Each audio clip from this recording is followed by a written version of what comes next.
In the quiet, unassuming town of Eldridge, folklore had long whispered tales of a visitor who only appeared when the clock struck midnight.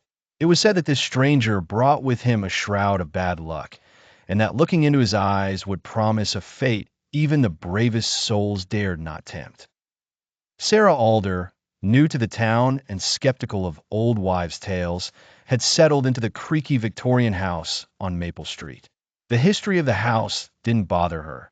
It was affordable and conveniently located near her new job at the local library.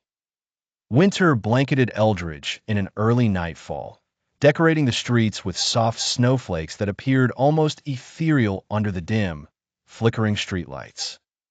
The first night the knock came, Sarah dismissed it as a mere echo of house noises.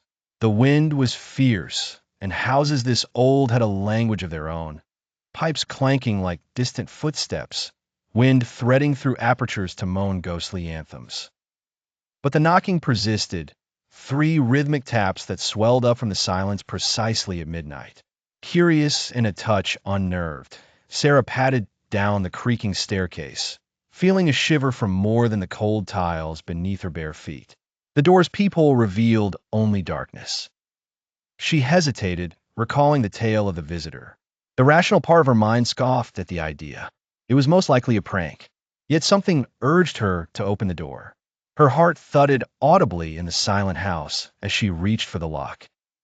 When she pulled the door open, the night air rushed over her, biting with a cold sharper than before.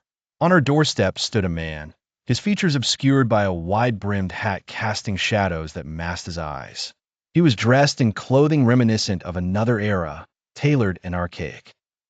"May I come in?" he asked, his voice a soft yet commanding echo that defied the space between them.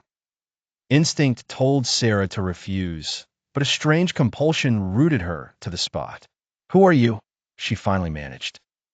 He smiled, a thin, haunting curve of his lips. "I'm simply a traveler in need of warmth."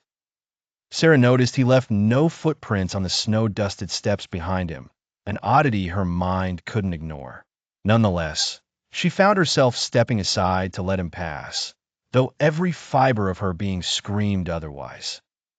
Once inside, the stranger seemed to fill the room, his presence almost tangible, shifting the atmosphere. He moved to the fireplace, where scant embers smoldered, snapping his fingers. Flames erupted anew, casting flickering shadows that danced with unsettling vigor. The room felt smaller, the air dense with an age-old unease. Sarah felt her breath quicken, a chill despite the newfound warmth. "What do you really want?" she asked, finding courage at last. He turned, eyes still hidden beneath the hat's brim, yet she felt his gaze penetrate through to her soul. "What is it you fear, Sarah? Tell me your deepest secret, and I shall leave you in peace." Fear clawed at her, an instinctive fight-or-flight reaction. Her throat closed up, yet she found the strength to resist. "My secrets are mine to keep." The stranger smiled wider, his eyes finally meeting hers, a chilling abyss from which no light escaped. "Very well, but remember, the door once opened is not easily shut." As suddenly as he appeared, the stranger began to fade, his form flickering before vanishing like the embers in the hearth. The clock chimed beyond him, echoing to mark the end of his visit. Sarah stood in silence, heart pounding in her chest. When the final chime echoed away, she raced to the door, flinging it open to a calm, untouched night. No prints, no sign anyone had been there.